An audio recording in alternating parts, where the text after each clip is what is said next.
അപ്പം ചില ദിവസങ്ങളിൽ കുറേ സമയം നമുക്ക് വെറുതെ ഇരിക്കണം, കുറച്ചധികം സമയം തന്നെ കിടന്നുറങ്ങണം എന്നൊക്കെ വിചാരിക്കുന്ന ചില ദിവസങ്ങളുണ്ടാവില്ലേ. ആ ദിവസങ്ങളിലായിക്കോട്ടെ കുറച്ചധികം തന്നെ യാത്ര ചെയ്യാനുണ്ടാവുക, അതേപോലെ കുറച്ചധികം പണികളും ഒക്കെ കൂടുതലുണ്ടാവുക. കാരണം ഇന്നൊരു സാറ്റർഡേ ആട്ടോ. ഈ സാറ്റർഡേയിൽ കാരണം ഇന്ന് സെക്കൻഡ് സാറ്റർഡേ ആയതുകൊണ്ട് സ്കൂളില്ല. അപ്പം ഇന്ന് എന്ത് ചെയ്യണം, 2-3 സ്ഥലത്തേക്ക് പോകണം എന്നുണ്ട്. അതേപോലെ വീട്ടിലെ കുറച്ച് പണികളൊക്കെ കഴിഞ്ഞിട്ട് എൻ്റെ വീട്ടിലൊന്ന് പോകണം. അങ്ങനത്തെ രാവിലെ തന്നെ പുട്ടുണ്ടാക്കാന്നുള്ള ആ ഒരു തീരുമാനമായിട്ടോ. കാരണം പുട്ടുണ്ടാക്കാനുള്ള സാധനം എവിടെ ഉള്ളൂ, ചപ്പാത്തി വല്ലാണ്ട് എല്ലാവർക്കും പോവാത്തത് കൊണ്ട് പുട്ടുമ്മൽ അങ്ങോട്ട് അഡ്ജസ്റ്റ് ചെയ്ത്, അല്ലെങ്കിൽ പത്തിരിപ്പൊടി വേണമല്ലോ. അപ്പോൾ പത്തിരിപ്പൊടി ഇല്ലാത്തതുകൊണ്ട് രാവിലെ തന്നെ പുട്ടിനുള്ള പൊടിയൊക്കെ നനച്ച് വെച്ച് തേങ്ങ പൊളിച്ചിട്ട് തേങ്ങ ചിരുവി എടുത്തിട്ട് പുട്ട് വേഗം ചുടണം കേട്ടോ. കാരണം അലിമോനെ മദ്രസിലേക്ക് ആക്കുന്ന ആ ഒരു സമയത്ത് എൻ്റെ വീട്ടിൽ കുറച്ച് സമയം തങ്ങണം കേട്ടോ. എൻ്റെ വീട്ടിൽ പോകണം, വേറൊരു സ്ഥലത്തും പോകാനുള്ളതുകൊണ്ട് രാവിലെ തന്നെ കുറച്ച് എല്ലാ പണികളും തീർത്ത് വെച്ചാൽ ഒരു സമാധാനം ഉണ്ടാവുമല്ലോ.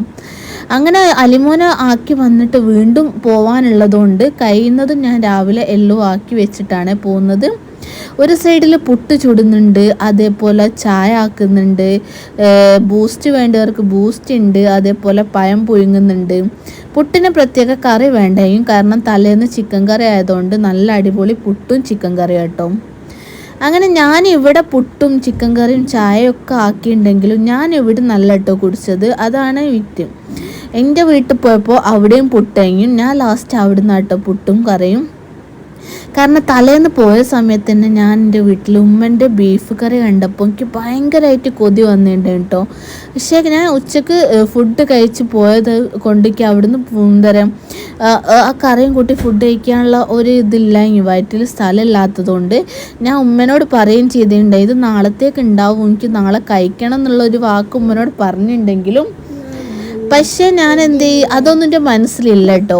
അങ്ങനെ വീട്ടിലുള്ള എല്ലാം റെഡിയാക്കി വെച്ച് എന്ത് ചെയ്യുക, പഴം പുഴുങ്ങിയതും അതേപോലെ പുട്ടും, നല്ല ആവി പറക്കുന്ന പുട്ടും, ഈ പഴം അല്ലാതെ ചെറുപഴം ഇട്ടോ പുട്ടിന്, പിന്നെ തലേന്നത്തെ ചിക്കൻ കറിയും ചോറിനുള്ള അരിയും അടുപ്പത്തിട്ടിട്ട് ഉമ്മച്ചിനോട് പറഞ്ഞു കഴിഞ്ഞിട്ട് ഞാൻ അവിടുന്ന് അലിമോനെ മദ്രസയ്ക്ക് കൊണ്ടുപോകാൻ വേണ്ടിയിട്ട് ഇറങ്ങിയിട്ടുണ്ട് കേട്ടോ.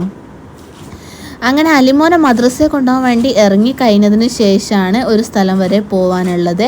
അവിടം വരെ പോയി കഴിഞ്ഞതിന് ശേഷം ഞാൻ എന്ത് ചെയ്തിട്ടുണ്ട്, എൻ്റെ വീട്ടിൽ കയറി. അപ്പോൾ നല്ല വിശപ്പ്, വേഗം കയറി കിച്ചണിൽ പോയപ്പോഴാണ് ഇന്നലത്തെ ബീഫ് കറി.